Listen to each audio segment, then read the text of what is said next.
The second hand on the station wall clock trembled, then froze at 7:30.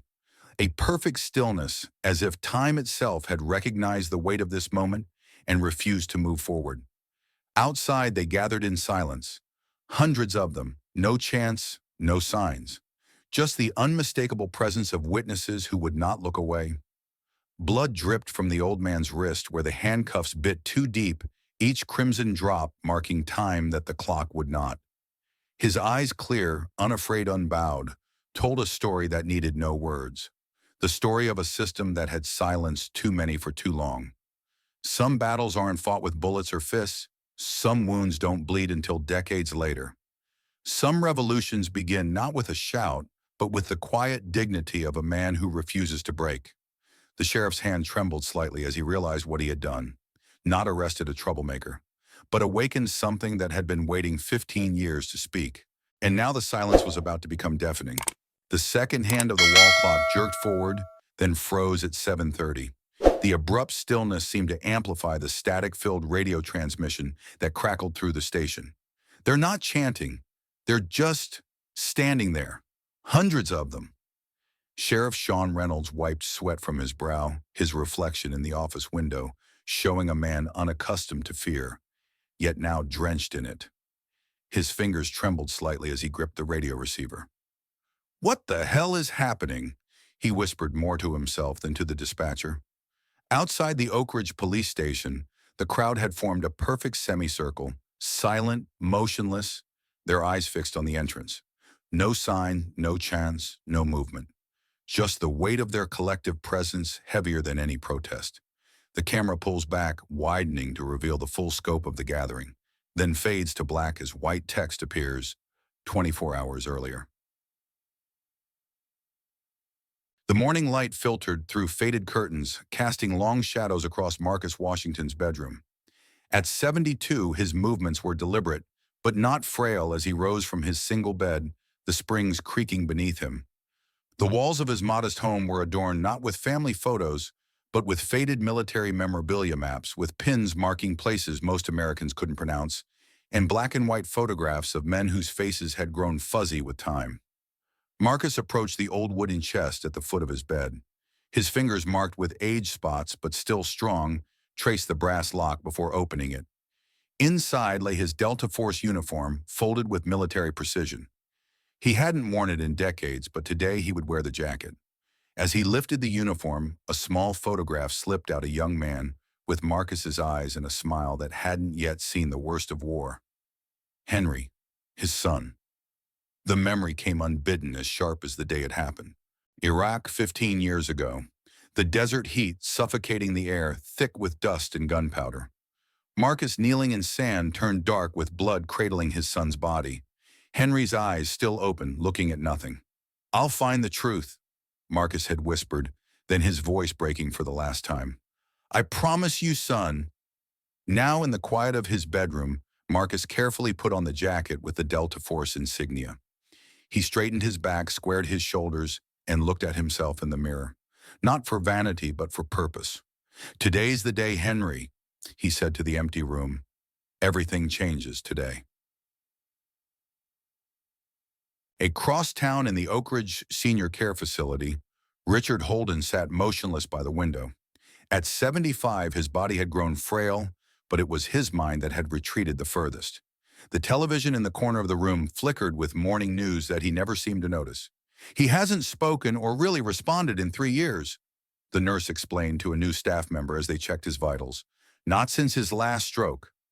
Yet as they spoke, Richard's fingers moved across the small table beside him, tracing patterns that looked random to anyone who didn't know better. But if one looked closely, they would see the outline of the Delta Force emblem taking shape on the blank paper before him. "That's strange," the younger nurse said. "He's drawing something." "He does that sometimes. Muscle memory, the doctor says. He was Special Forces." As they left, Richard's eyes remained fixed on the television, unseeing his mind somewhere between past and present, locked in memories only he could access. The morning sun cast harsh shadows on Main Street as Sheriff Sean Reynolds leaned against his patrol car outside the town's popular coffee shop. His badge gleamed in the sunlight, polished to a shine that matched his boots. At 45, he carried himself with the confidence of a man who had never been challenged in a place he considered his domain. ID, he demanded of a young black man trying to enter the cafe. Sir, I'm just getting coffee before work. You know me. ID, Reynolds repeated louder this time.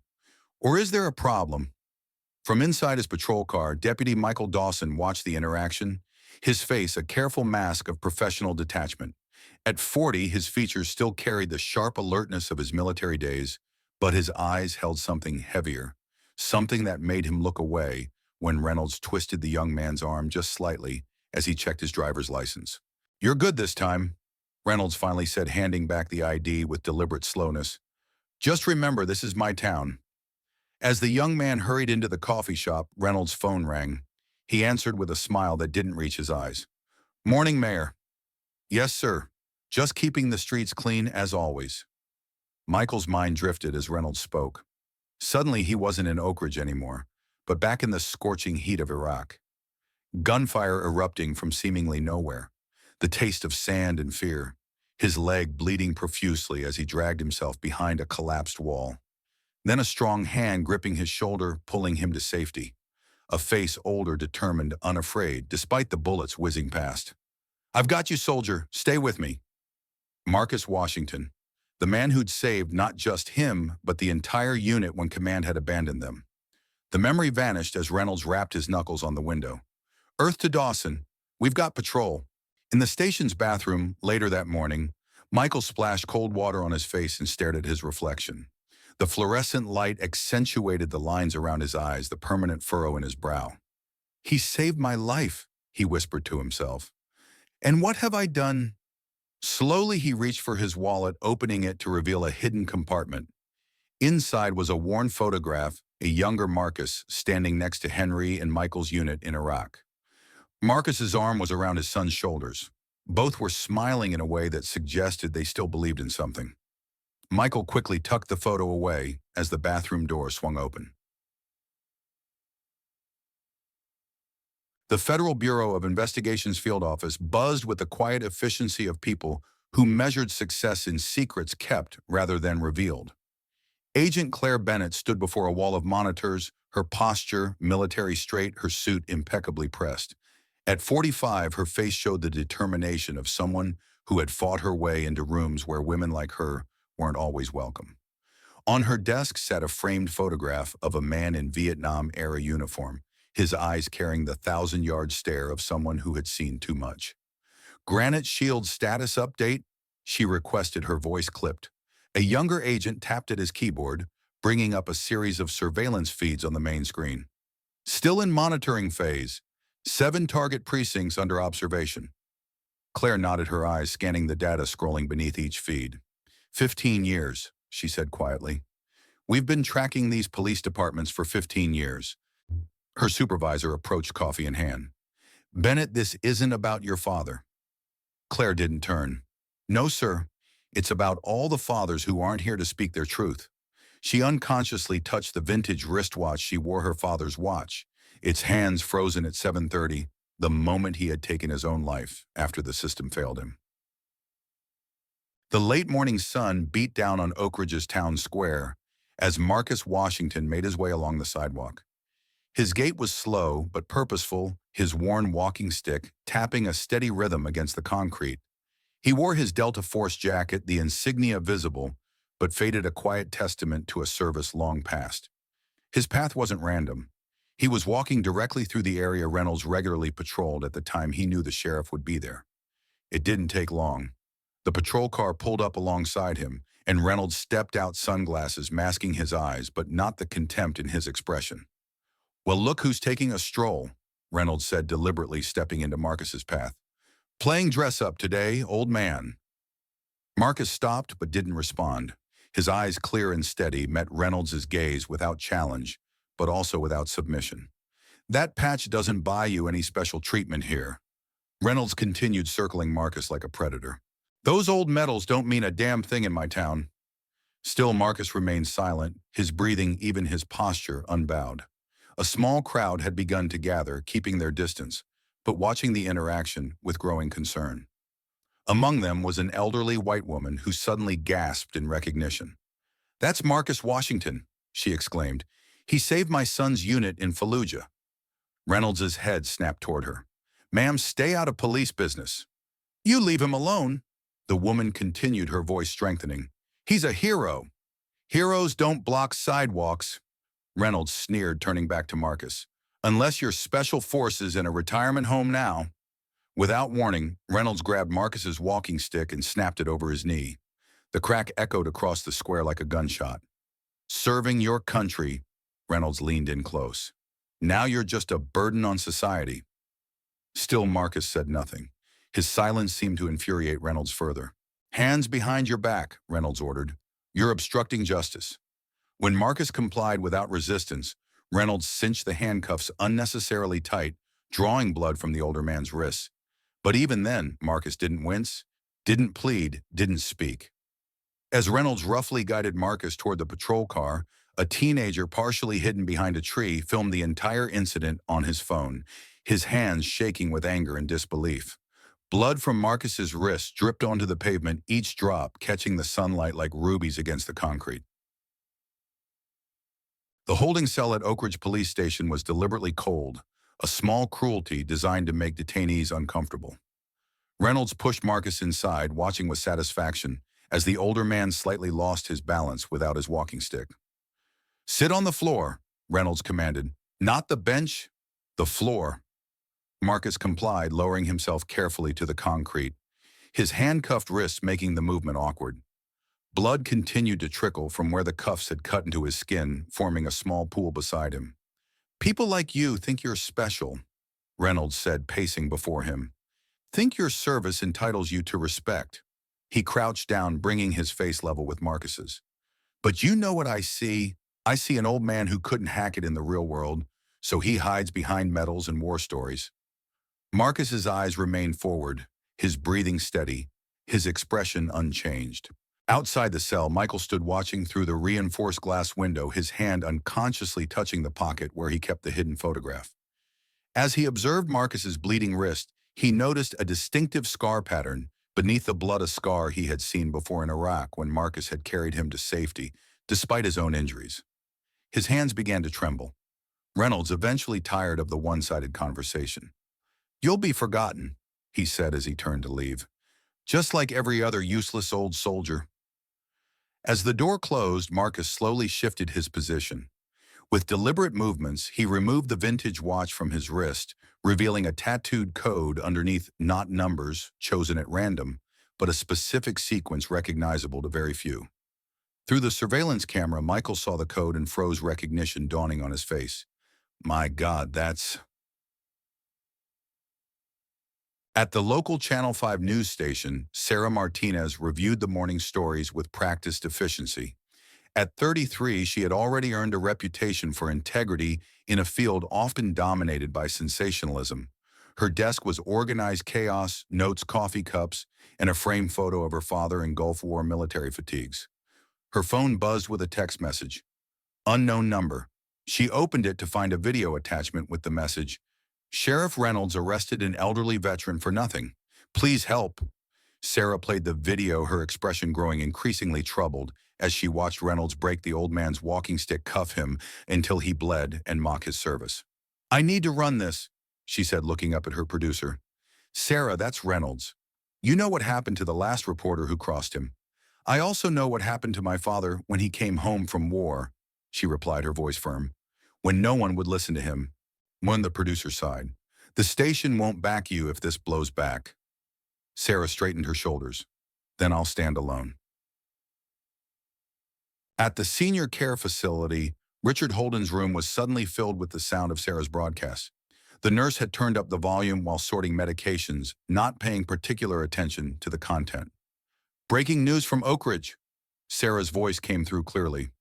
"This morning, Sheriff Sean Reynolds was filmed arresting a decorated veteran, apparently without cause." The video played, showing Marcus's dignified silence in the face of Reynolds' aggression. Richard, who had been motionless for hours, suddenly jerked upright in his chair, his eyes wide and alert. "Captain, silence!" he shouted, his voice hoarse from disuse.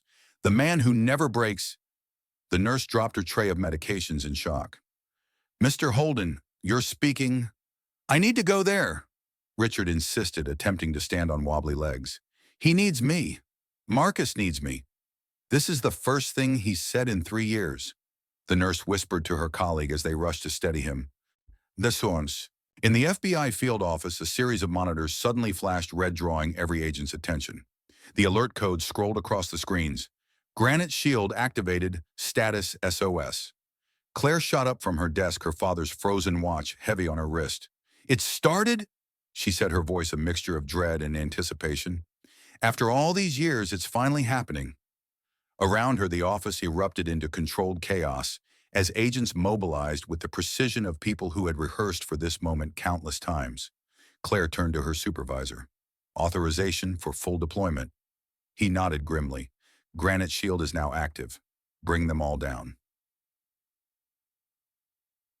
At the Oak Ridge police station, Reynolds retreated to his office, closing the blinds against the growing crowd outside. What had begun as a few concerned citizens had swelled to dozens, then hundreds, all standing in eerie silence. No chants, no signs, just their unwavering presence. His phone rang incessantly, calls from the mayor, from journalists, from people he thought were allies. "Get them out of here," he barked into his radio. "Disperse that crowd." Officers who attempted to approach the gathering found themselves unable to push through the wall of silent dignity. The crowd simply stood their ground, not speaking, not moving, just watching. In the surveillance room, Michael observed the feed from Marcus's cell. The old man hadn't moved, hadn't asked for water or medical attention for his bleeding wrist. He just sat back, straight eyes forward, as if time itself had stopped around him. Michael's gaze shifted to the station wall clock. 7:30. The second hand trembled, then stopped moving altogether, as if the station itself was holding its breath. Sarah's broadcast had gone viral within minutes, spreading across social media platforms and being picked up by national news outlets. The image of the dignified elderly veteran, bleeding but unbowed, struck a chord that transcended political divides.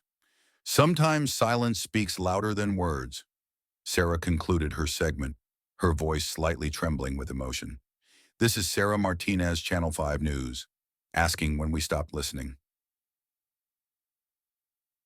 The nursing home staff had tried to calm Richard, but his sudden lucidity after years of silence had caught everyone off guard. "Please," he begged, clutching a young nurse's arm. "I need to go to the station. I know that man. I served with him." "Mr. Holden, you've been non-responsive for years. We need to call your doctor." "There's no time," Richard insisted, his eyes clearer than they had been in years. "Marcus Washington saved more men than anyone knows. He never talked about what he did, but he saved so many of us." The head nurse looked at her colleague, then made a decision. "Call his daughter. Tell her to meet us at the police station." In the quiet of a small chapel near the station, Michael knelt alone, tears streaming down his face as he clutched the hidden photograph. "I can't stay silent anymore," he whispered, his prayer directed not to God, but to the memory of Henry Washington. "I'm sorry. I'm so sorry." The memory engulfed him. Iraq 15 years ago. Their unit trapped in an ambush. Henry, as their commanding officer, receiving orders from headquarters to hold position, despite the obvious danger. "Orders are orders, Dawson," Henry had said, though his eyes revealed he knew the command was wrong. "But I'm not leaving anyone behind." Henry had saved most of them, getting the wounded to safety before returning for the last man. That's when the sniper had found him. Michael had held Henry as he died, blood soaking into the sand. "Tell my father," Henry had whispered with his last breath. "The system is rotten from within." 5 years later, during Michael's second tour, it was Marcus who pulled him from a burning vehicle, never mentioning that he knew exactly who Michael was, one of the last people to see his son alive. The chapel door opened, interrupting his thoughts. Reynolds stood there, his silhouette dark against the light behind him. "What are you doing here, Dawson?" "We've got a situation." Michael quickly wiped his eyes. "Just needed a moment." Reynolds stepped closer. "Don't forget who helped you get through that PTSD diagnosis. Who made sure you got hired despite the red flags?" His voice lowered. "And don't forget I know about the pills you still take." Michael felt the threat in those words. His job, his stability, his family's security, all held hostage by a man who collected leverage, like others collected trophies. "I'll be right there," he managed to say. After Reynolds left, Michael reached into his pocket and pulled out a worn card Henry had given him years ago. On it was a number one he'd never had the courage to call. His hands shook as he dialed. "This is Michael Dawson," he said when someone answered. "I need to report a Granite Shield activation." In the FBI's secure briefing room, Claire addressed a team of agents, her demeanor calm, despite the gravity of the situation. "This isn't about one old man being arrested," she said, pointing to the display screen behind her. "This is about exposing a network that's been operating with impunity for decades." The screen showed a map highlighting 7 police departments across the country, connected by red lines representing communications personnel transfers and pattern violations. "For 15 years, we've monitored this network. They cover for each other, destroy evidence, protect officers like Reynolds, and systematically target minorities and veterans who speak out." A younger agent raised his hand. "Why not act sooner?" Claire's expression hardened slightly. "We needed a catalyst event that would expose the entire system, not just individuals. Something that would make it impossible for the public to look away." She touched her father's watch, a habit when she needed strength. "This is about justice, not revenge." The screen changed to show surveillance photos of Marcus over the past decade at veterans meetings, visiting families of fallen soldiers, quietly collecting evidence against corrupt officers. "Marcus Washington has been gathering evidence on officers like Reynolds for 10 years, Claire continued. "He's not just a random victim. He's been planning this moment." The room fell silent as the implications sank in. "What's our move?" someone finally asked. "We wait," Claire answered. "Just a little longer. The system needs to fully reveal itself before we step in." The sky had begun to darken outside the Oak Ridge police station, but the crowd remained, their numbers growing as word spread. Veterans in old uniforms stood shoulder to shoulder, with civilians all maintaining the same dignified silence that Marcus embodied inside. Reynolds paced his office, increasingly agitated by the crowd's quiet persistence.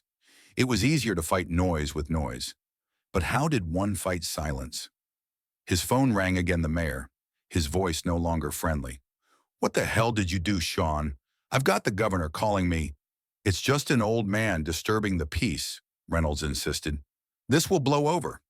"Fix it," the mayor snapped, "or I'll find someone who can." As Reynolds hung up, he noticed something strange. The wall clock in his office had stopped at exactly 7:30. Just like every other clock in the station. Michael met Claire at an abandoned gas station outside town, the rendezvous point she had given him over the phone. "You're Whisper 4, Claire asked, studying him carefully. Michael nodded. "I was with Henry Washington when he died." Claire's expression remained neutral, but her eyes softened slightly. "Tell me everything." Michael took a deep breath. "Henry received orders to hold position, even though we were clearly in a kill zone. He questioned the command but ultimately followed orders while finding a way to get most of us out. And then he went back for the last man. That's when he was hit." Michael's voice cracked. "I held him as he died. His last words were about the system being rotten from within." Claire nodded slowly. "And Marcus knows you were there." 5 years later, during my second tour, our vehicle hit an IED. I was trapped inside." Michael's eyes grew distant with the memory. "Marcus appeared out of nowhere, pulled me out despite the fire and his own injuries. He never said a word about Henry, but I know he recognized me. Why would he save you if he knew you were with his son when he died?" Michael looked down.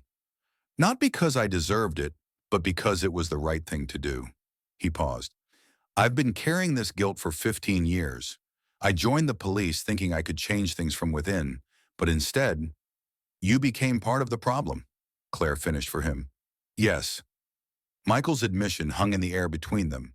Claire checked her watch. "It's time. Return to the station. Act normal. When everything starts happening, stay out of the way." As Michael turned to leave, Claire added, "And Dawson, it's not too late to be on the right side of this." Back at the police station, the wall clock remained frozen at 7:30, the exact time Henry Washington had died in Iraq 15 years earlier. Reynolds stared at it, a cold unease settling in his stomach. He'd checked every clock in the building, showed the same time. Outside, the crowd had grown to fill the entire square. News vans lined the perimeter, their cameras capturing the silent vigil. National outlets had picked up Sarah's story, and the footage of Marcus's arrest was playing on screens across the country. Richard Holden had arrived supported by his nurse and daughter. Despite his frailty, he stood as straight as his elderly frame would allow, his eyes fixed on the station entrance. "Dad, are you sure you're up for this?" his daughter asked worriedly. "Marcus would do the same for me." Richard replied, his voice stronger than it had been in years. "We made a pact back in '71. We stand for each other always." Sarah approached them, microphone in hand, but lowered out of respect. "Mr. Holden, I'm Sarah Martinez from Channel 5.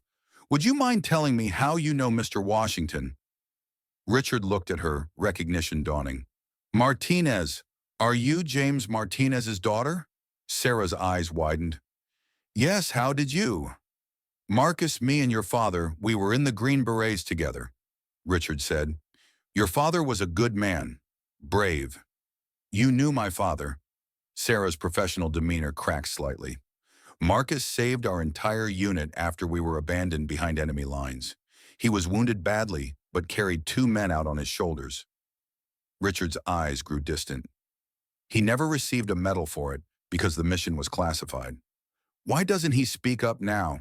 Why stay silent while being mistreated? Richard smiled sadly. "When you've seen as much death as Marcus has, words become cheap. His silence is his strength. Always has been." The memory surfaced in Richard's mind. Marcus, younger but still stoic, enduring interrogation in a POW camp, never revealing information despite the torture. The enemy had called him the Silent One, with equal parts frustration and reluctant respect. "He's not just an old man," Richard continued. "He's a statement." Inside the station, Michael returned to find Reynolds frantically trying to erase the surveillance footage of Marcus's arrest. The sheriff's usual composed demeanor had given way to barely contained panic. "Sir, what are you doing?" Michael asked, though he already knew. "Damage control," Reynolds snapped. "That footage got out somehow. We need to make sure there's nothing else that can be used against us." "Against us?" Michael repeated. "Or against you?" Reynolds turned, his eyes narrowing. "Watch yourself, Dawson. Remember who you are and who put you here." Michael thought of his wife and children, of the stability his job provided. He thought of the pills he still took for PTSD, the recommendation Reynolds had made to overlook that during his hiring. Then he thought of Marcus bleeding in a cell for doing nothing but existing with dignity. "I know exactly who I am," Michael said quietly. "That's the problem." Numb. He walked away, leaving Reynolds staring after him in confusion and growing suspicion. In Marcus's cell, time seemed suspended. He hadn't moved from his position on the floor, hadn't asked for water or medical attention. The blood from his wrist had dried, forming a dark stain on the concrete beside him. Through the surveillance camera, Michael observed him. Not a prisoner awaiting processing, but a man who had chosen his position with deliberate purpose. Michael made his decision.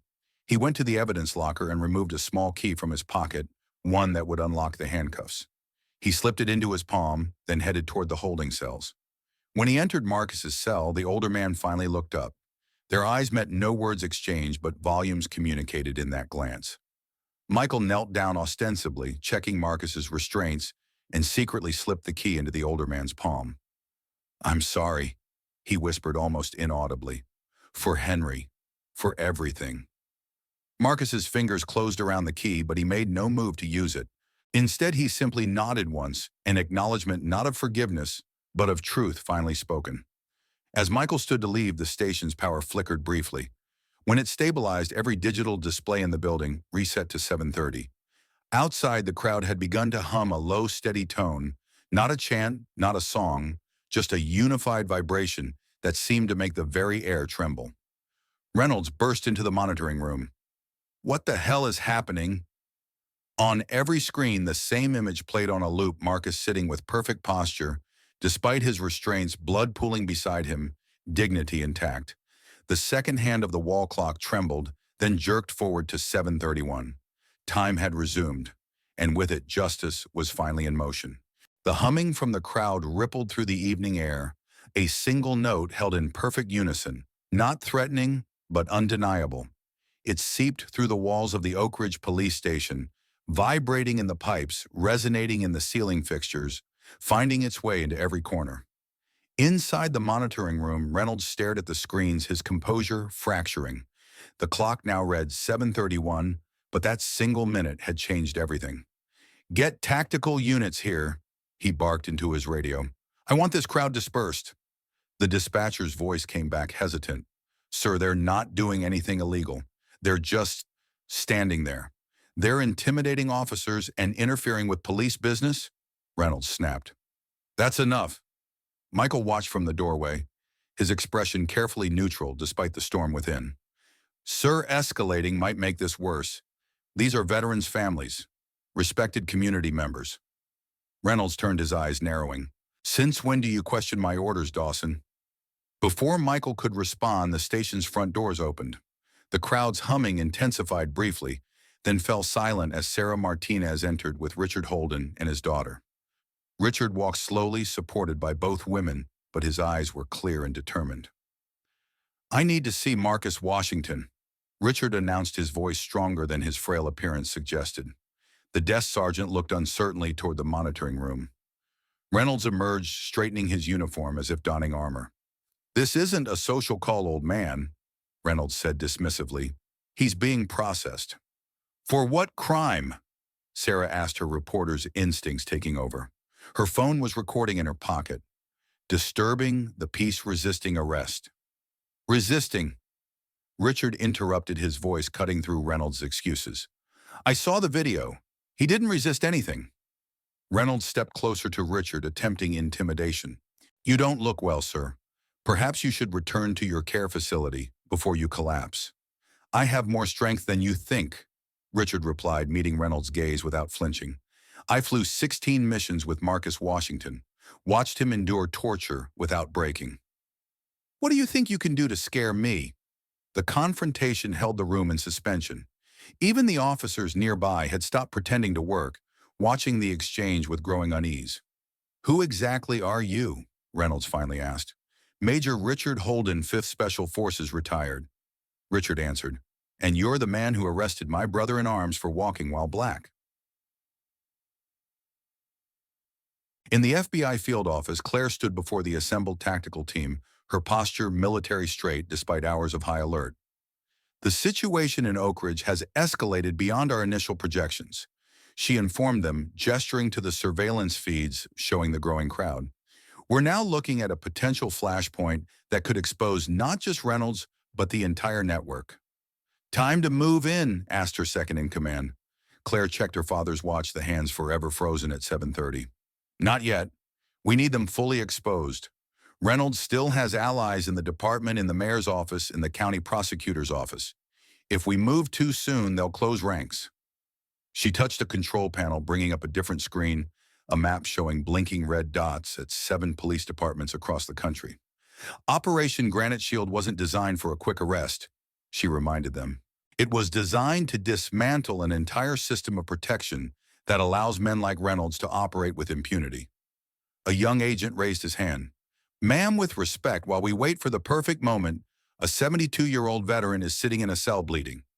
Claire's expression remained impassive, but her fingers tightened around her father's watch. "Marcus Washington helped design this operation 15 years ago. He knew exactly what he was volunteering for." She paused, then added more softly, "And he's not alone anymore." In the holding cell, Marcus remained seated on the floor, his back straight, despite hours in the same position. The dried blood on his wrist had darkened to the color of old rust. The handcuff key Michael had slipped him remained unused in his palm. The cell door opened. Reynolds entered, followed by a reluctant-looking officer who positioned himself by the door. "Your fan club is getting rowdy outside," Reynolds said, circling Marcus like a predator. "You've caused quite a scene for an old man looking for attention." Marcus remained silent, his breathing steady, his eyes forward. "What's your angle here?" Reynolds demanded, crouching to bring himself eye level with Marcus. "What do you want? Money and apology? Your 15 minutes of fame?"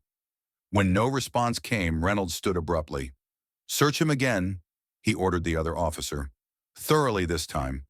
The officer hesitated. "Sir, he's already been processed." "Do it," Reynolds snapped. The officer approached Marcus apologetically. "Sir, I need you to stand, please." For the first time since his arrest, Marcus moved deliberately. He slowly rose to his feet, his joints stiff from hours of immobility, but his posture remaining dignified. As he stood, he discreetly transferred the key from his palm to the cuff of his sleeve. The officer patted him down perfunctorily, clearly uncomfortable with the task. When he reached Marcus's wrist, he paused at the sight of the dried blood and the raw skin beneath the cuffs. "Sir, he needs medical attention," the officer said. "When we're done," Reynolds dismissed. "Check his pockets again." The officer found the vintage watch in Marcus's pocket. "Just this, sir." Reynolds snatched it, examining the timepiece with unconcealed contempt. "Military issue, sentimental value." He turned it over, noting the inscription on the back, "To Marcus, time reveals truth. Henry." A flicker of something, perhaps genuine emotion, crossed Reynolds' face before he quickly suppressed it. He pocketed the watch. "Evidence." The officer looked as if he might protest, but remained silent. Reynolds stepped close to Marcus again. "Whatever game you're playing, old man, I've dealt with troublemakers for 20 years. This ends when I say it ends." As he turned to leave, Marcus finally spoke, his voice quiet but clear after hours of silence. "It ended the moment you put these cuffs on me." Reynolds froze, then slowly turned back. "He speaks." A cold smile spread across his face. "Care to elaborate on that threat?" Marcus's gaze was steady, his voice calm. "Not a threat, an observation."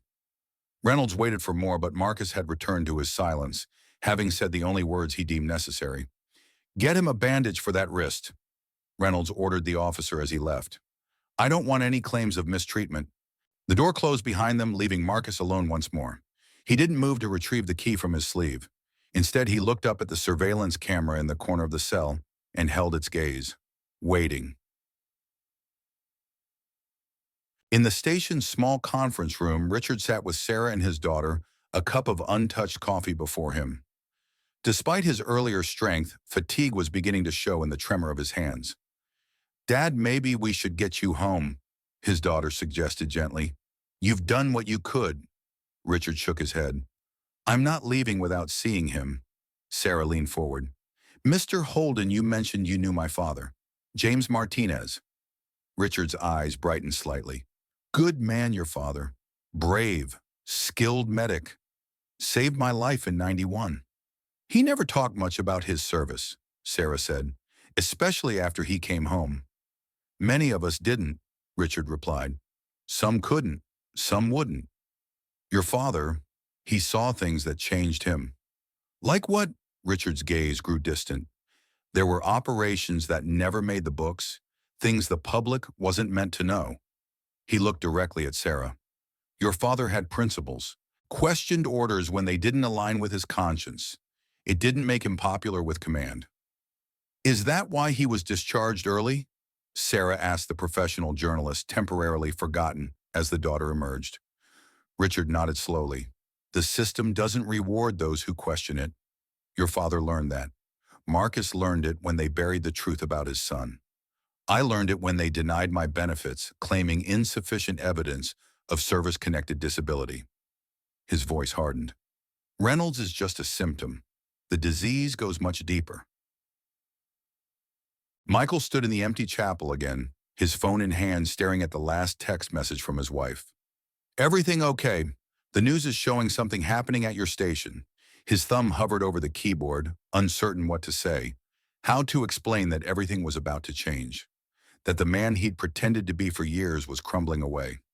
Instead, he pocketed the phone and knelt before the small altar. From his wallet, he removed the photograph of Marcus Henry and his unit in Iraq. He placed it on the altar like an offering. "I should have spoken up 15 years ago," he whispered, "when the orders came through that sent us into that ambush. When Henry questioned them, but followed anyway. When he died saving us." The memory enveloped him fully now, not just fragments, but the complete painful sequence he'd spent years trying to forget.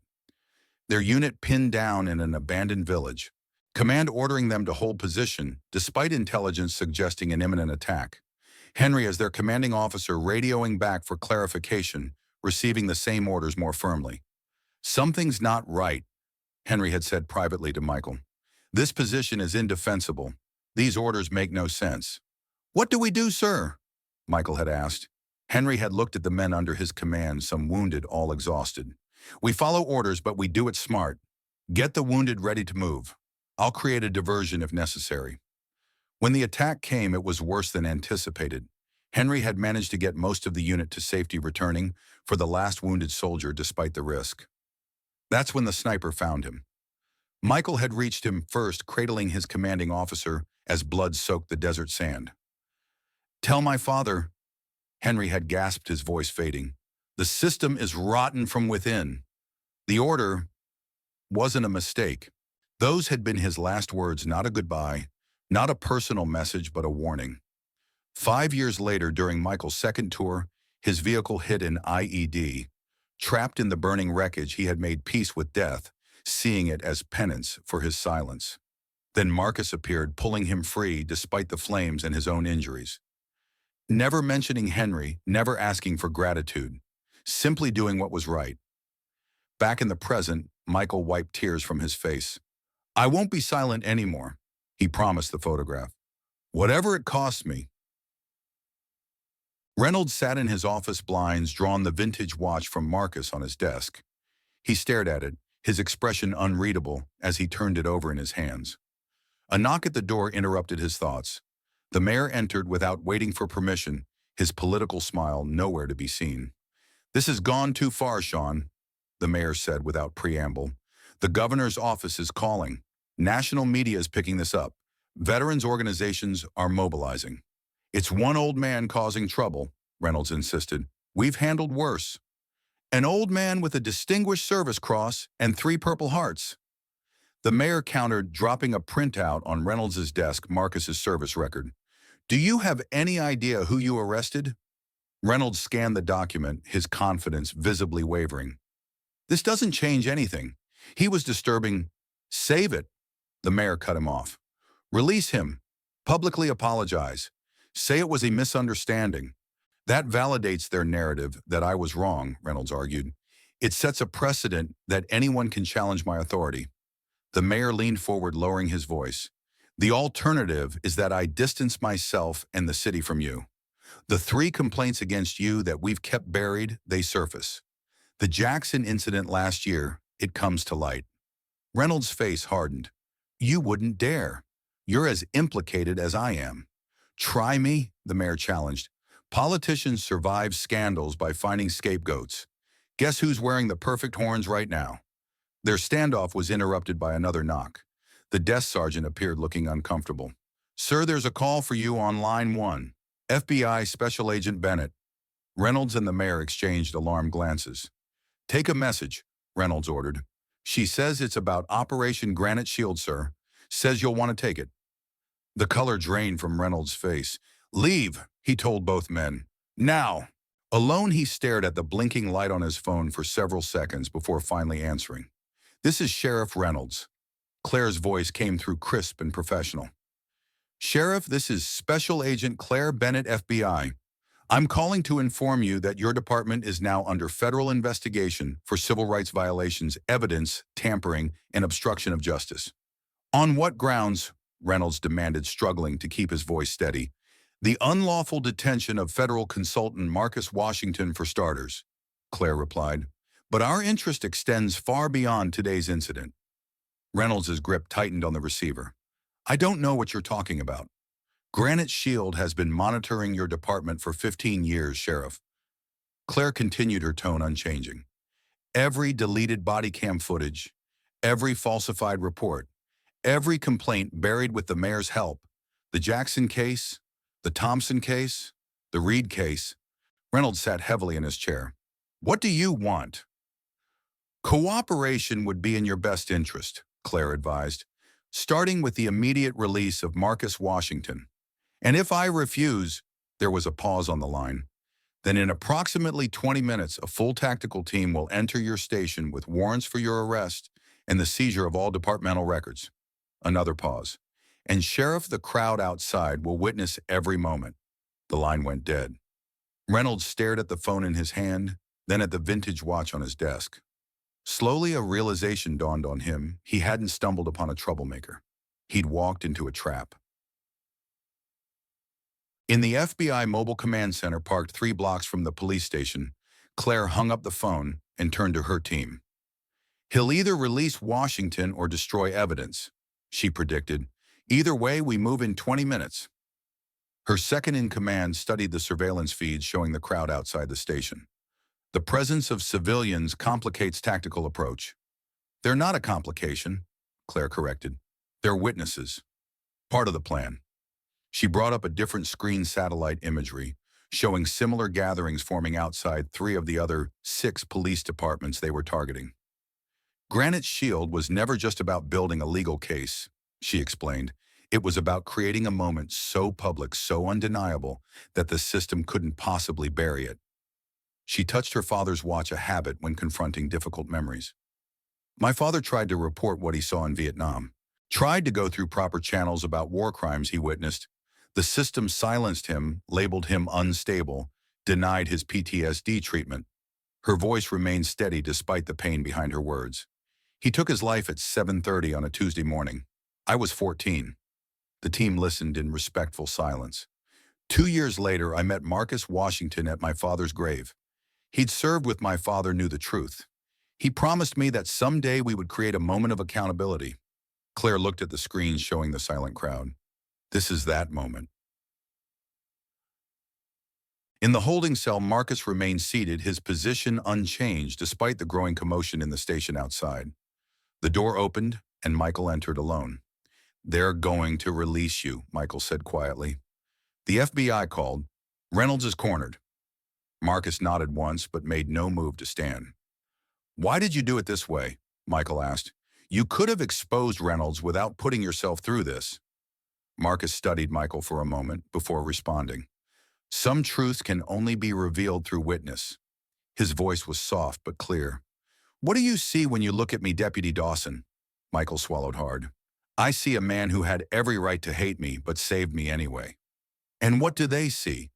Marcus gestured toward the door, indicating the world beyond.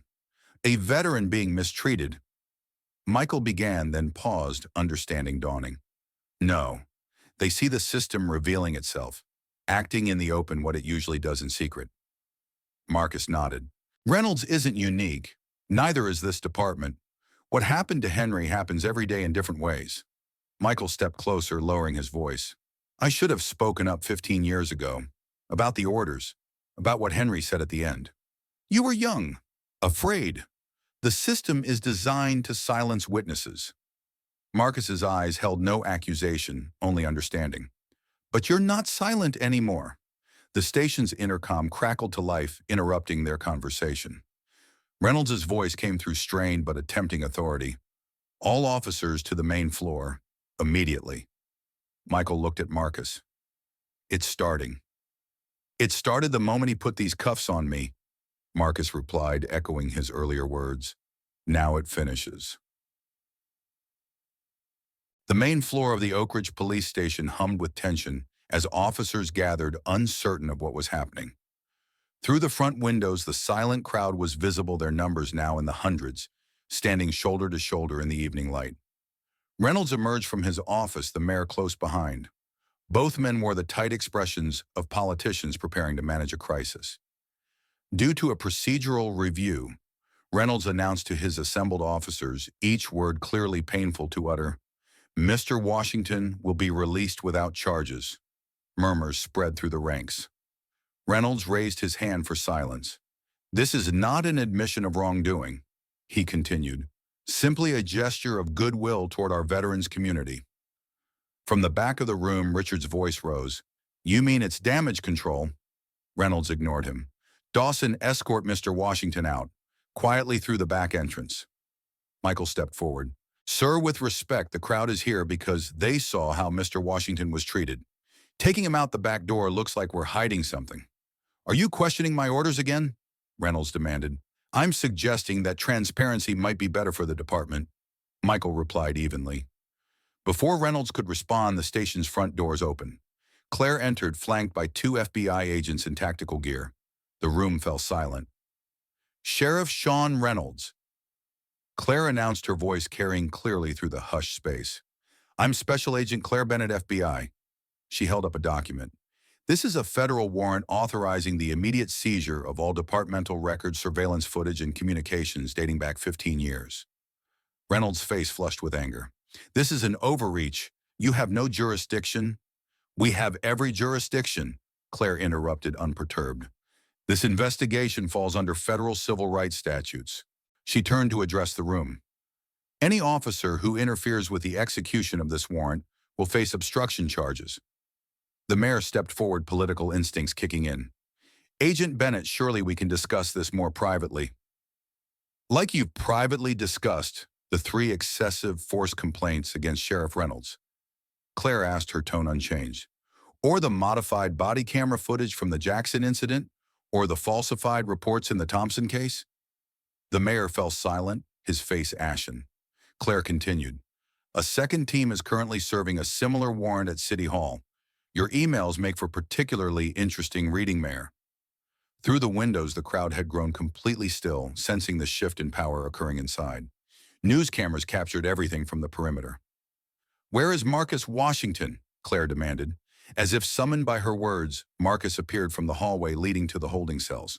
Michael walked beside him, no longer playing the role of escort, but rather standing as an equal. Despite hours in custody, despite the dried blood on his wrist, Marcus carried himself with the same dignity he had shown throughout. The room parted as he walked forward. Some officers looked away, unable to meet his gaze. Others stood straighter, as if in the presence of a superior officer. Reynolds watched Marcus approach, his expression a mixture of anger and dawning comprehension. "You planned this," he said, his voice barely audible. "All of it." Marcus stopped before him. "No, Sheriff, you did." Reynolds' hand moved toward his weapon, a reflexive gesture born of panic rather than intention. Immediately, FBI agents raised their weapons and officers scattered for cover. "Don't!" Claire warned sharply. Reynolds froze, then slowly raised his hands. "This isn't over." "Yes," Marcus said quietly. "It is." Outside the station, the crowd's silence transformed as the doors opened. A collective exhalation, like a sigh of relief, rippled through the gathered people as Marcus emerged, flanked by Claire and Michael. No one cheered. No one applauded. Instead, one by one, veterans in the crowd straightened and saluted. The gesture spread like a wave, silent, dignified, powerful. Richard, supported by his daughter, and Sarah made his way to Marcus. The two old soldiers regarded each other for a moment before embracing a half-century of shared experiences, passing between them without words. "You stubborn old mule," Richard finally said, his voice thick with emotion. "Still causing trouble." "Learned from the best," Marcus replied, the ghost of a smile touching his lips. Sarah Ever, the journalist, kept her recorder running, but found herself temporarily speechless in the presence of the man who had known her father better than she had. "Mr. Washington," she finally managed, "would you like to make a statement about what happened today?" Marcus turned to her, recognition in his eyes. "You have James's determination," he observed. "He would be proud." Sarah swallowed the unexpected emotion rising in her throat. "My question." Marcus looked out at the crowd, then back at the police station where FBI agents were already securing evidence. "Today wasn't about one man or one incident." He said, his voice quiet but caring. "It was about making the invisible visible." Behind them, Reynolds was led out in handcuffs, his head bowed as cameras flashed. The crowd remained silent, offering no jeers or insults, their dignity, a stark contrast to his earlier behavior. As Reynolds passed Marcus, he paused, something like understanding finally crossing his face. "You wore that uniform on purpose," he said. "You wanted me to target you?" Marcus met his gaze steadily. "I wore it to remind myself who I am. What you did with that information was your choice." Reynolds was led away, the moment of clarity already fading from his eyes, replaced by the calculation of a man looking for escape routes. Claire approached Marcus, holding out his vintage watch. "This belongs to you." Marcus accepted it, his fingers tracing the inscription from his son. "Thank you." "We have a lot to discuss," Claire said. "The operation is just beginning. The other 6 departments..." We'll have to wait until tomorrow. Michael interrupted gently. Mr. Washington needs medical attention and rest. Claire nodded, acknowledging the truth of this. Of course. First thing tomorrow. As the crowd began to disperse, their purpose fulfilled, Michael turned to Marcus. I still don't understand something. You knew what Reynolds was. You knew he would react as he did. Why put yourself through that? Marcus looked at the bloodied cuff marks on his wrist, then at the station where Reynolds had exerted his power for so long. Some chains are visible, he said quietly. Others are not, but both kinds can be broken. Yeah. Later that night in a secure conference room at the FBI field office, Claire briefed her superior over a secure video link. The wall behind her displayed maps and surveillance images of the 6 remaining police departments targeted by Granite Shield. Reynolds is in custody, she reported. We've seized all department records. Initial review confirms evidence tampering falsified reports and a pattern of civil rights violations dating back at least 12 years. And the mayor, her superior asked, also in custody. His emails revealed direct intervention to bury complaints against Reynolds and other officers. The corruption extends to the county prosecutor's office and possibly 2 judges. Her superior nodded gravely. The other target departments, we've activated surveillance on all 6. Similar gatherings are forming outside 3 of them. We expect to move on those locations within 48 hours. And Washington, receiving medical treatment, then home to rest. He'll be brought in tomorrow to help coordinate the next phase. The superior studied Claire for a moment. This is personal for you, isn't it, Bennett? Claire's expression remained professional, but her hand moved unconsciously to her father's watch. It's about justice, sir. Long overdue. After the call ended, Claire remained seated, staring at the maps and surveillance images. 15 years of work coming to fruition. 15 years since Marcus had found her at her father's grave and offered her a chance to change the system that had failed him. She closed her eyes, remembering that day. She had been a teenager, angry, and lost leaving flowers at her father's grave when an older man in a military jacket approached. You're Thomas Bennett's daughter, he'd said, not a question. Who are you? She demanded, protective of her grief. Marcus Washington. I served with your father in Vietnam. His eyes had held a sadness that matched her own. He was a good man, honorable. Then why did he kill himself? She'd asked bitterly. Because the system he believed in failed him. Marcus had answered simply. He reported war crimes through proper channels. They buried his reports, labeled him unstable, denied his treatment. Her anger had found a target. And you did nothing. I did what I could. Marcus had replied, no defensiveness in his tone. But the system protects itself. Individual actions aren't enough. So what? Then we just accept it. Marcus had studied her for a long moment. No, we change it, not with violence or vengeance, but with truth so visible it cannot be denied. He'd handed her a card with a phone number. When you're ready to help create that truth, call me. 7 years later, after joining the FBI, she had called that number. Operation Granite Shield was born that day, a long-term plan to expose not just individual corrupt officers, but the entire system that protected them. Now in the present, Claire opened her eyes and looked at the surveillance images again. The work was far from over, but for the first time in 15 years, she allowed herself to feel something like hope. Her father's watch remained frozen at 7:30, but time itself had finally moved forward. Demur. Michael returned home late that night to find his wife waiting up, worry etched on her face. I saw the news, she said as he entered. Are you okay? He sat heavily on the couch beside her, the weight of the day of 15 years pressing down on him. No, he admitted, but I think I might be eventually. What happened today? She asked gently. Michael was quiet for a long moment. I finally chose a side, he said eventually. The right one. He reached into his pocket and pulled out his badge, placing it on the coffee table between them. I can't wear this anymore. Not after what I've been part of. What I've allowed to happen. His wife took his hand. What will you do? Testify. Tell the truth about what happened in Iraq. About Henry Washington. About everything I've seen Reynolds do over the years. He squeezed her hand. It won't be easy for us. There might be charges. We'll definitely face backlash. We'll face it together, she assured him. I married a good man. I I always knew that even when you doubted it yourself. Michael's eyes filled with tears. I let fear silence me for too long. I won't make that mistake again.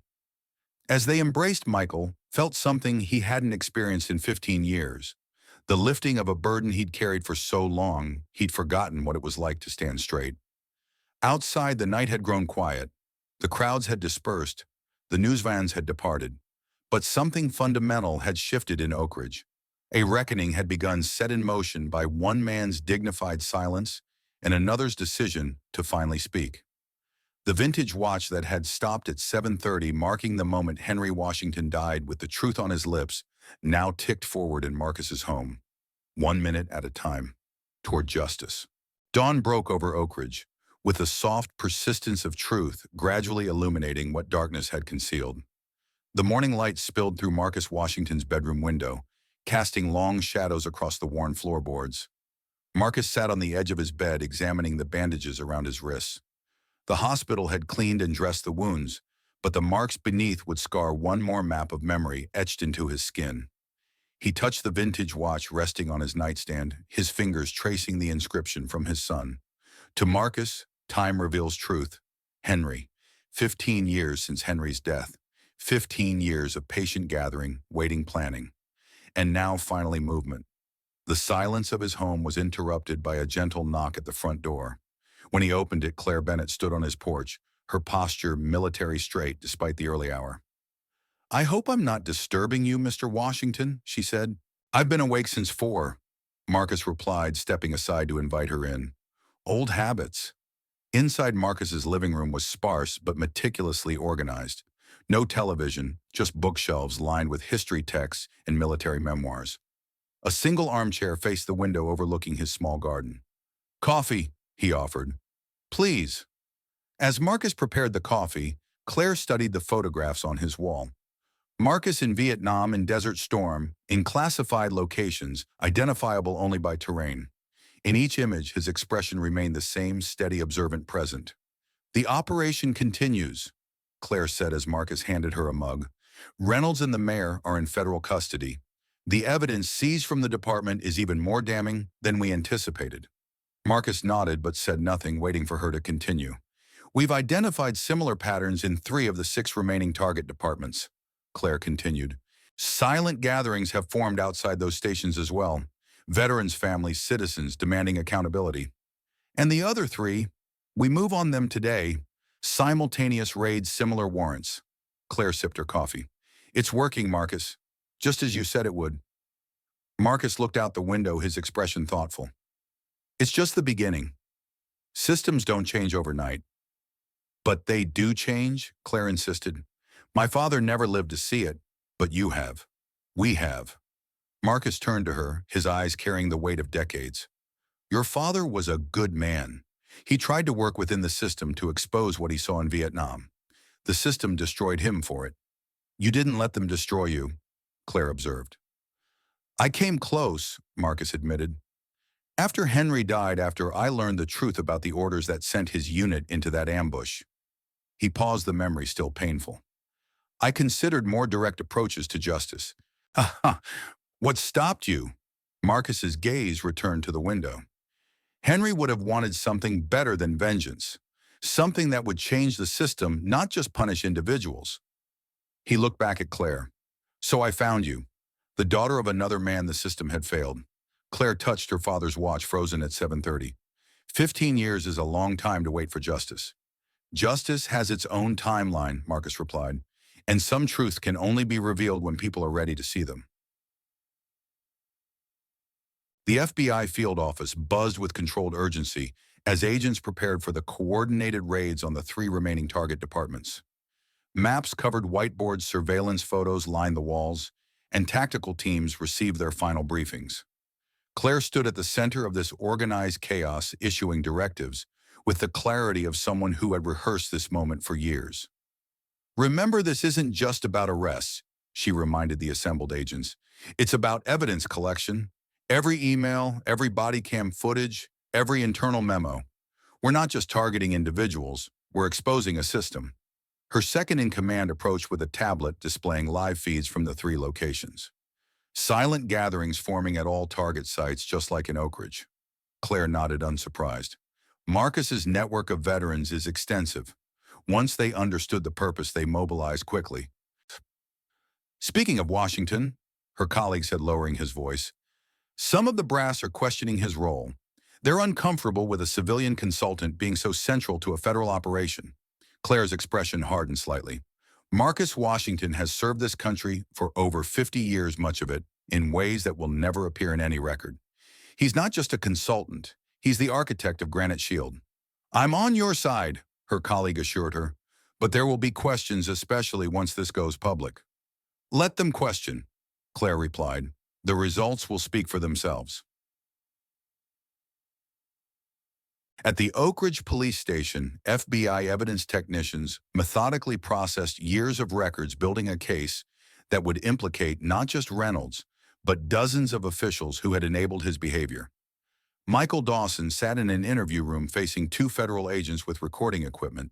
His police badge lay on the table between them, surrendered, but still present as a reminder of the system he had been part of. Let's start from the beginning, one agent said. Iraq 15 years ago. You were serving under Lieutenant Henry Washington. Michael took a deep breath, his hands clasped tightly before him. We were stationed near Fallujah.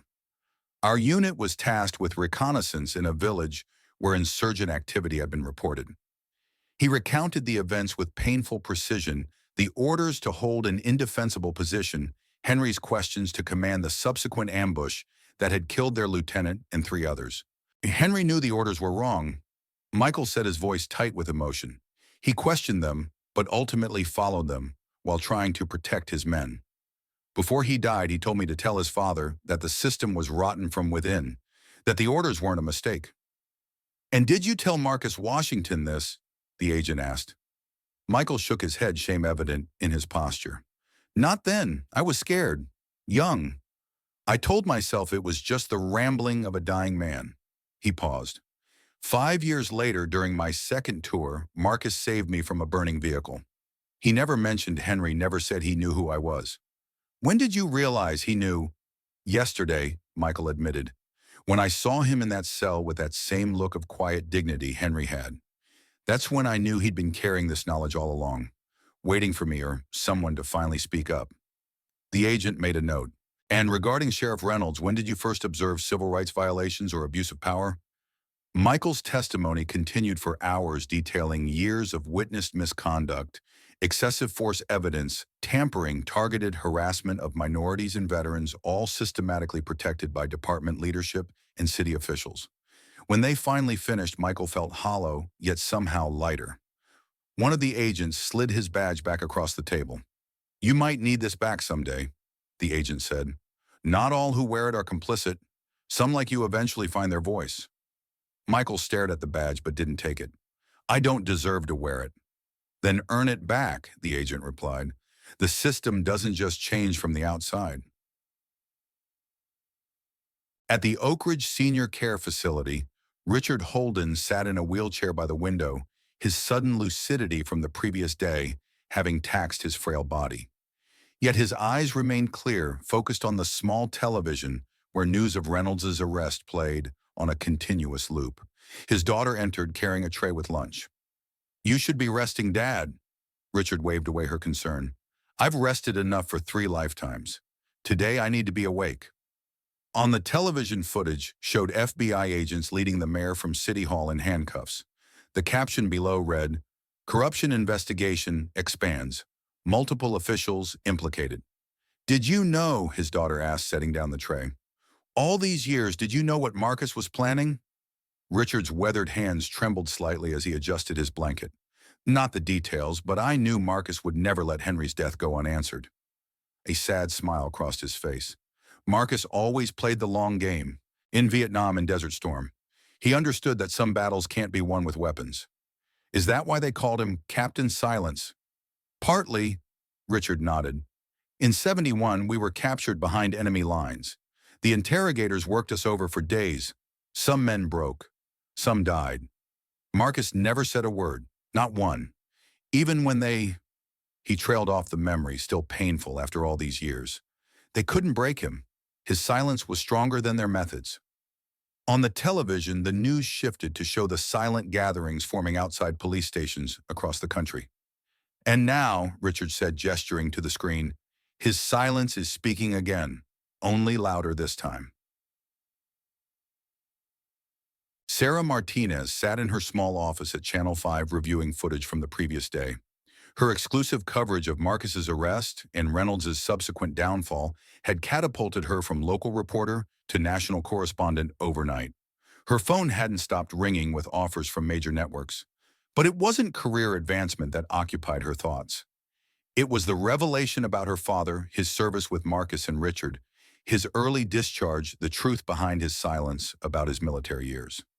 She opened her desk drawer and removed an old photograph she'd kept there for years, her father in his Gulf War uniform, standing beside two other men whose faces she now recognized, a younger Marcus and Richard. Her producer knocked on her doorframe. CNN is calling again. They're offering a primetime slot. Sarah didn't look up from the photograph. Tell them I'm working on a follow-up story. Something important. More important than CNN, Sarah finally looked up. This was never about my career. It's about truth, about systems that silence people like my father. The producer studied her for a moment, then nodded. What do you need? Time, Sarah replied. And access to veterans' records from the Gulf War. I need to understand what happened to my father. After the producer left, Sarah returned her attention to the photograph. Her father's eyes, so much like her own, seemed to be asking her to dig deeper to find the truth he had never been able to share. I hear you now, Dad, she whispered to the image. I'm listening. The coordinated FBI raids on the 3 remaining target departments proceeded with clockwork precision.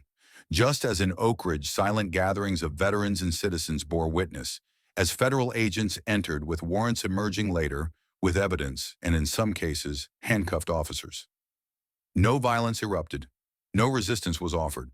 The power of the silent witnesses seemed to drain any impulse toward confrontation. By mid-afternoon, Claire's operation had resulted in the arrest of 17 police officials across 4 departments, with investigations opening into dozens more. Evidence seized pointed to a network of protection that had allowed civil rights abuses to continue unchecked for years. In her temporary office at the Oak Ridge Field Station, Claire briefed her superiors in Washington over a secure video link. Phase 1 of Granite Shield is complete, she reported. All 7 target departments have been secured. Evidence collection is ongoing. Casualties, the assistant director asked. None, sir. The presence of civilian witnesses helped ensure peaceful compliance. Those gatherings, the AD noted, they seem remarkably well coordinated for spontaneous events. Claire chose her words carefully. Veterans networks are efficient, sir. Once word spread about what happened to Marcus Washington, they mobilized through their own channels. The AD's expression suggested he wasn't entirely convinced. And what about Washington himself? His role in all this seems convenient. Marcus Washington is a decorated veteran who became the catalyst for exposing systemic corruption, Claire replied evenly. His actions were within legal parameters at all times. Except he clearly orchestrated being arrested, the AD countered. He walked down a public street wearing his service jacket, Claire corrected. Sheriff Reynolds' response was his own choice, and it revealed exactly the kind of abuse Granite Shield was designed to expose. The AD sighed. The press is already turning Washington into some kind of folk hero, the silent veteran who brought down corrupt cops with dignity instead of violence. Is that a problem, sir? It complicates the narrative. The Bureau prefers to be seen as the primary force for justice. Claire's expression remained neutral, but her grip on her father's watch tightened. With respect, sir, this operation was never about who gets credit. It's about accountability for a system that has failed too many for too long. After the call ended, Claire allowed herself a moment of private satisfaction.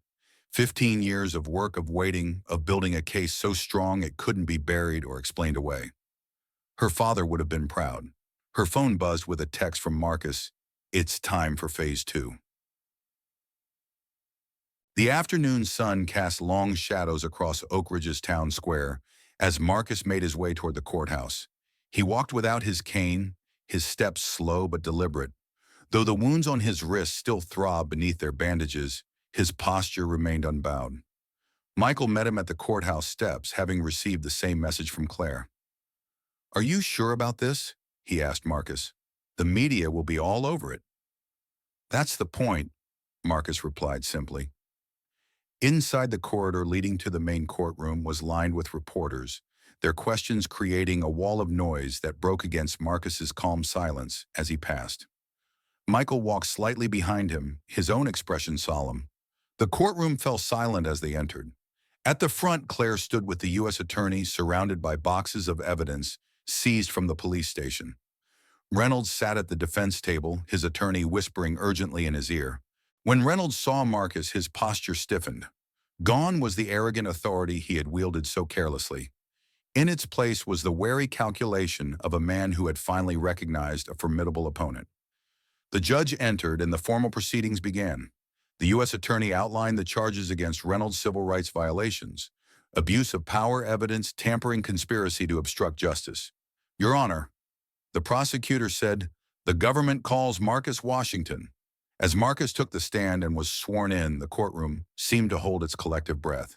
His testimony was delivered in the same measured tones he had always used, no dramatic flourishes, no raised voice, just the steady recitation of truth.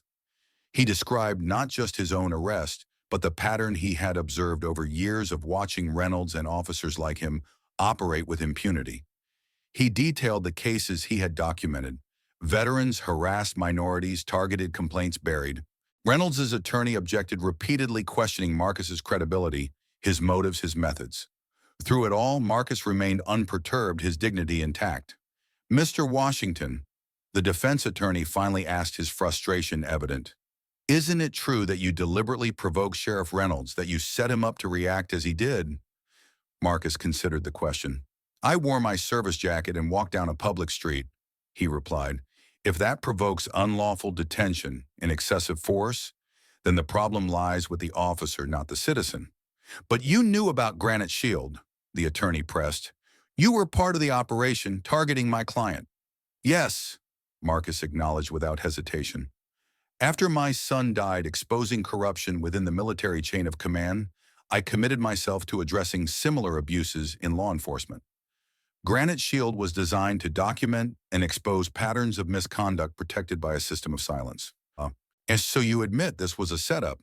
"No," Marcus replied, his gaze steady. "It was a mirror. Your client simply didn't like what it reflected." While the courtroom drama unfolded, Richard watched the proceedings on television from his care facility.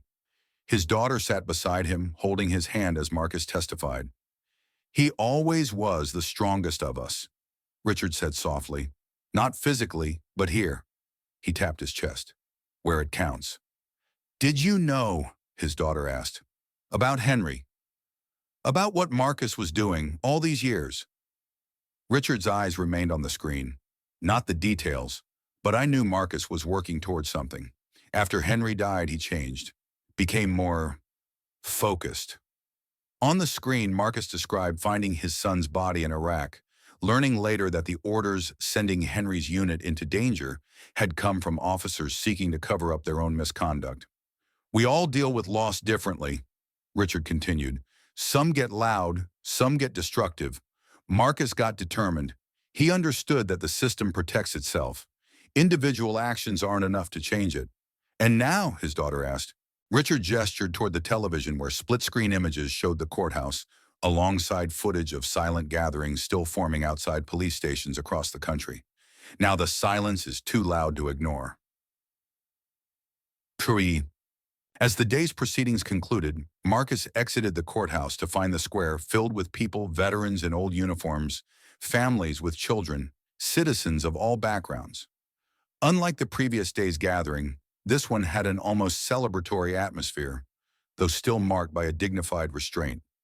Sarah Martinez approached, microphone in hand, but her professional demeanor softened as she drew closer.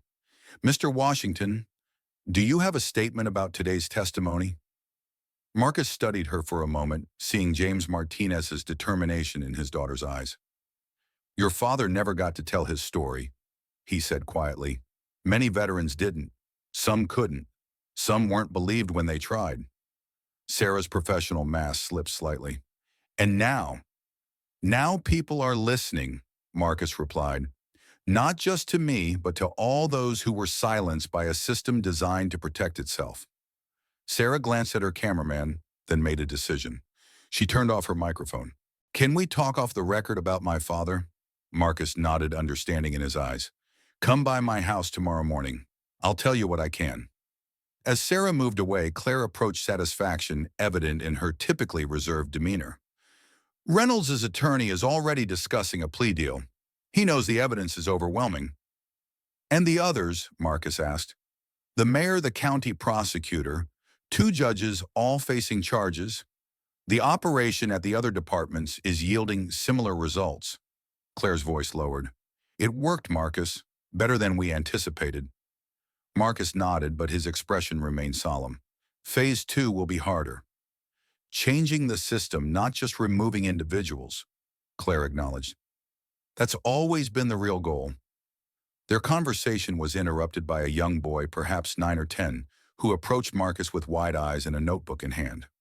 Sir, the boy said hesitantly, my grandpa was in Vietnam too. He said you're a hero.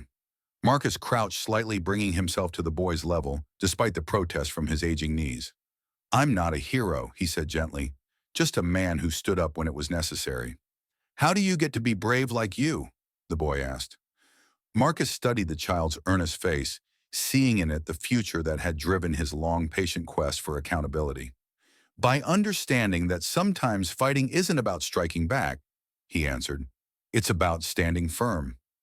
The boy nodded solemnly as if receiving sacred wisdom before his mother gently led him away.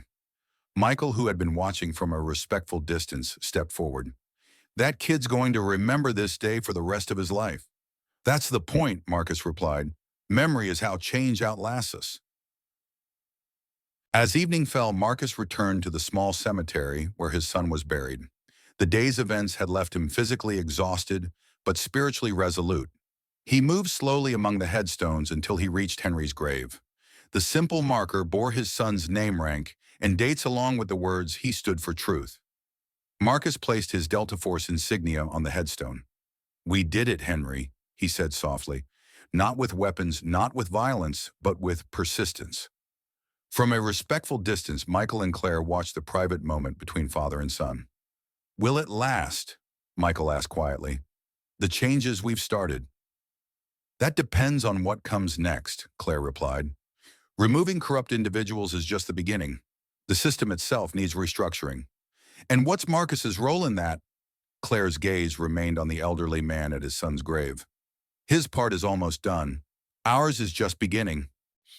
As twilight deepened, Marcus finally turned from the grave. He noticed Michael and Claire waiting, but made no move to hurry. Time had its own pace, and he had learned long ago to move with it rather than against it. When he finally reached them, his expression was peaceful. It's been a long day, he said simply. A good one, Claire responded. Marcus nodded. But there's still work to do. The next morning, Sarah arrived at Marcus's house as arranged. She found him in his garden tending to tomato plants with the careful attention he seemed to bring to every task. My father had a garden like this, Sarah remarked as she approached. It was the only place he seemed at peace. Marcus straightened, acknowledging her presence with a nod. Many veterans find peace in growing things. After seeing so much destruction, creation becomes essential. Inside over coffee, Marcus shared what he knew of James Martinez, his service in the Gulf War. His skill as a medic, his growing concerns about certain operations that didn't align with official reports. Your father had a strong moral compass, Marcus explained. He questioned orders when they conflicted with his principles. It made him unpopular with command. Is that why he was discharged early? Sarah asked. Partly, Marcus acknowledged. He had documented discrepancies between casualty reports and what he witnessed firsthand. When he tried to report through official channels, he was labeled unstable and pushed out. Sarah's hands tightened around her mug. He never talked about it. When he came home, he was different, quiet, distant. The system silenced him, Marcus said gently. Not just officially, but internally. Many veterans carry that silence like a wound. What was he trying to report? Marcus hesitated, weighing his words carefully.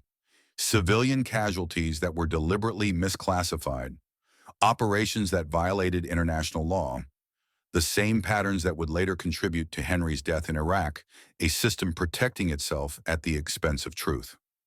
Sarah absorbed this in silence, years of questions about her father's behavior, finally finding context. Why are you telling me this now? Because the silence is breaking, Marcus replied. Because your father deserved better than the narrative assigned to him, and because you as a journalist have the power to ensure other voices are heard. Sarah met his gaze, understanding dawning. This isn't just about Reynolds or corrupt police departments, is it? This is about exposing a larger pattern across institutions. Phase 2, Marcus confirmed. Systemic change, not just individual accountability. And you want me to help tell that story? If you choose to, Marcus said. Your father would be proud, I think. Sarah considered this journalist and daughter weighing different responsibilities. Finally, she nodded. I'll need documentation, evidence, sources. Claire will provide what she can legally share, Marcus assured her. The rest you'll have to investigate yourself. That's how truth maintains its integrity.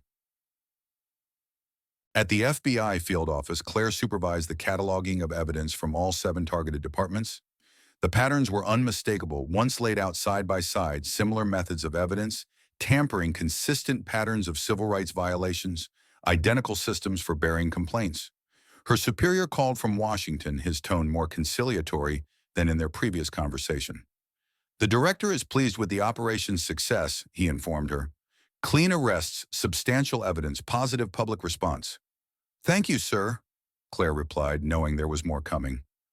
However, he continued predictably, there are concerns about Washington's role.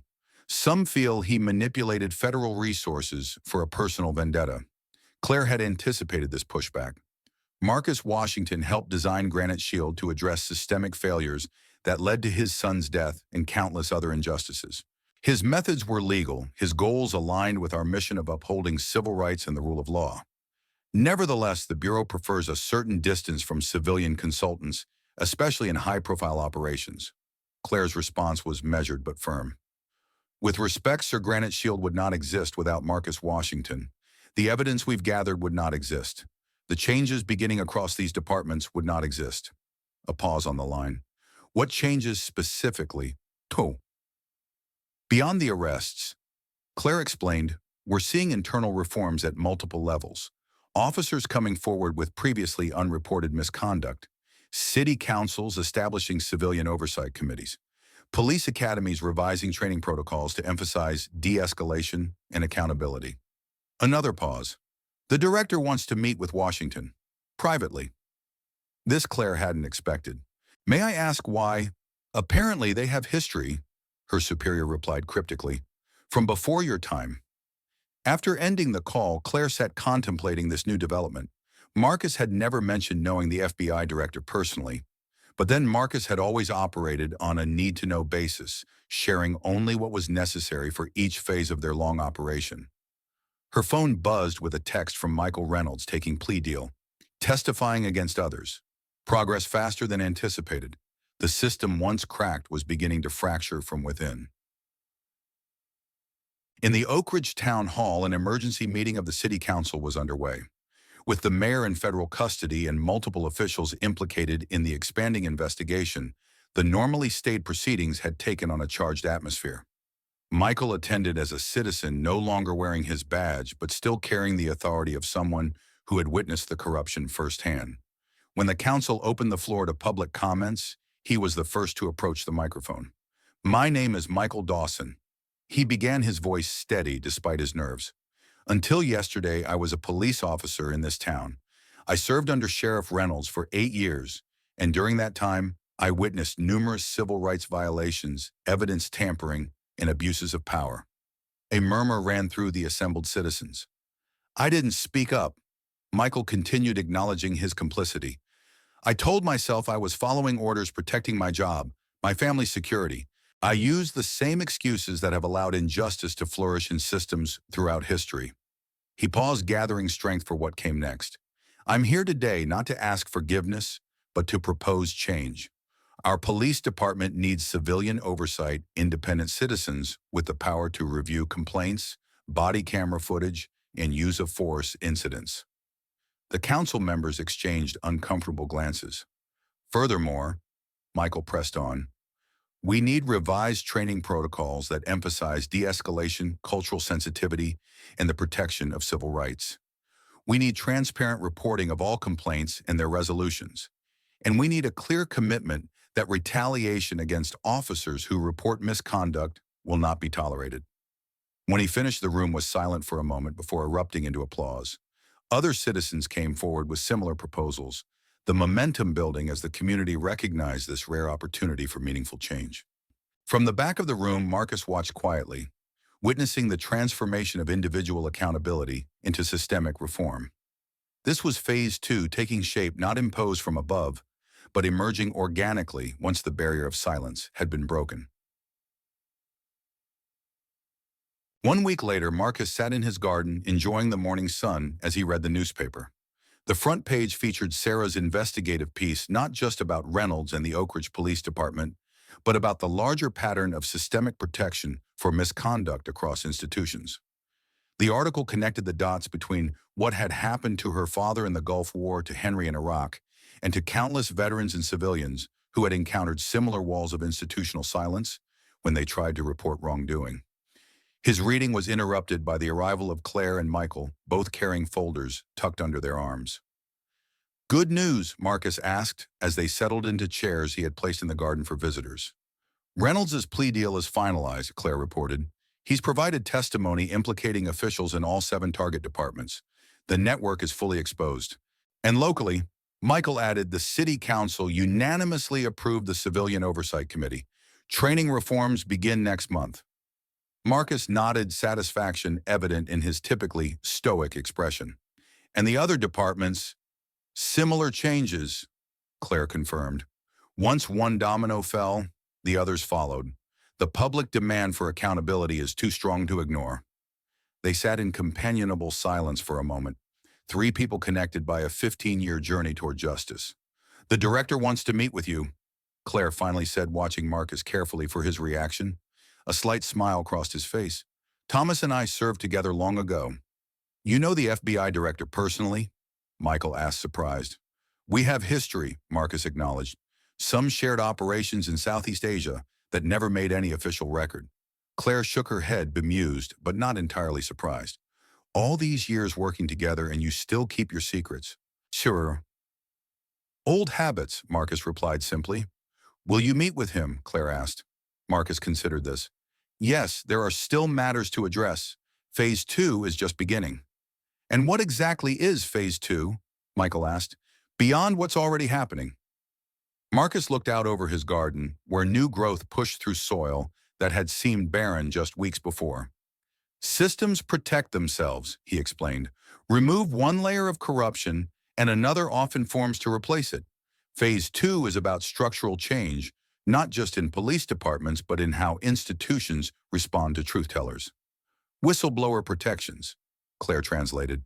"Among other reforms," Marcus nodded. "What happened to Henry, to your father, to James Martinez? It continues to happen because the systems are designed to silence those who speak up." Michael leaned forward, understanding dawning. "That's why your silence was so powerful. You turned their own weapon against them." "See, silence can be surrender or it can be strength," Marcus confirmed. "I chose to make mine a statement too loud to ignore." The afternoon sun cast long shadows across the National Cemetery as Marcus walked among the headstones, his pace unhurried. At his side walked the FBI Director Thomas Keller, their conversation low and private. "You orchestrated quite a reckoning, Marcus." Keller observed no condemnation in his tone, despite the official concerns he was supposed to represent. "Long overdue," Marcus replied simply. "Some in Washington are uncomfortable with how it unfolded. They see it as outside proper channels." Marcus stopped walking, turning to face his old comrade. "The proper channels failed Henry. They failed Claire's father. They failed countless others who tried to work within the system." Keller nodded, acknowledging this truth. "I know. That's why I've protected Granite Shield all these years, even when pressure mounted to shut it down. This was news to Marcus. You knew. I've been in the Bureau for 30 years, Marcus. Very little happens without my awareness, especially operations spanning 15 years and involving multiple field offices. Keller smiled slightly. Did you think Claire was operating completely independently? Marcus absorbed this revelation, reevaluating years of careful planning. Why didn't you say anything? For the same reason you chose silence, Keller replied. Sometimes the most powerful statement is the one left unspoken until the right moment. They resumed walking their steps in sync despite the decades that had passed since they last operated together. What happens now? Marcus finally asked. Officially, the Bureau takes credit for exposing corruption across multiple police departments. Granite Shield becomes a model for future operations targeting civil rights violations. Keller glanced sideways at Marcus. Unofficially, the reforms you and Claire have been pushing gain traction because they're now tied to a successful high-profile operation. And the larger issues, the systemic silencing of whistleblowers. Keller's expression grew more solemn. That's a longer fight, but you've created an opening. Public awareness, political will. It's a start. They reached Henry's grave, where Marcus's Delta Force insignia still rested against the headstone.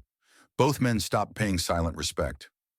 He would be proud, Keller said quietly, not just of what you've accomplished, but how you did it, with dignity instead of vengeance. Marcus touched the headstone gently.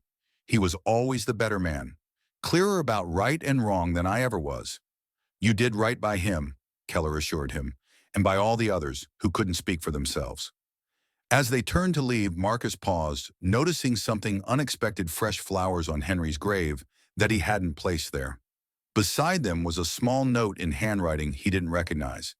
Thank you for your sacrifice. It matters. Evening settled over Oak Ridge as Marcus sat alone on his porch, watching the sunset paint the sky in hues of orange and purple. The vintage watch that had stopped at 7:30 on the day of Henry's death now ticked steadily on his wrist, keeping time with a world that was perhaps slightly more just than it had been before. A car pulled into his driveway, Richard being helped from the passenger seat by his daughter.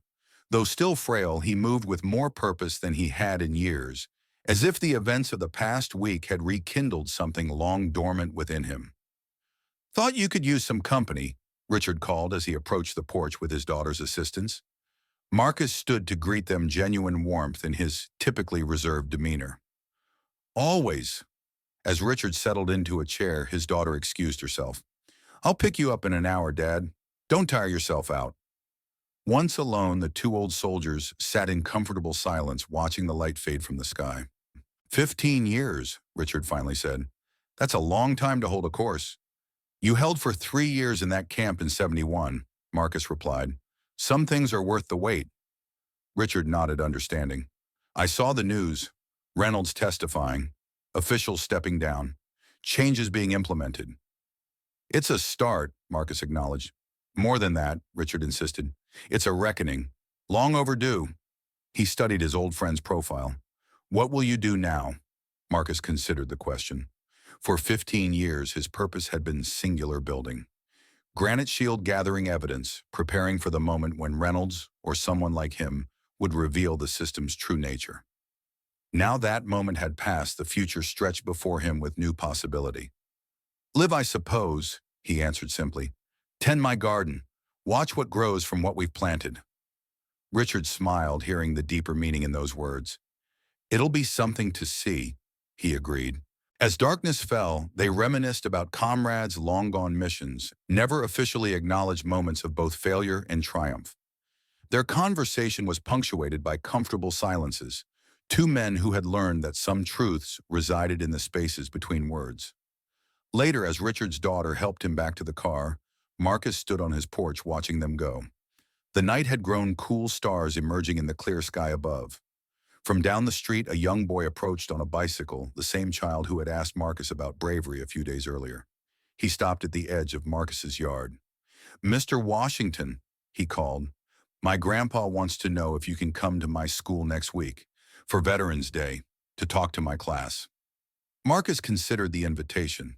For decades, he had avoided such public roles, preferring to work quietly and visibly.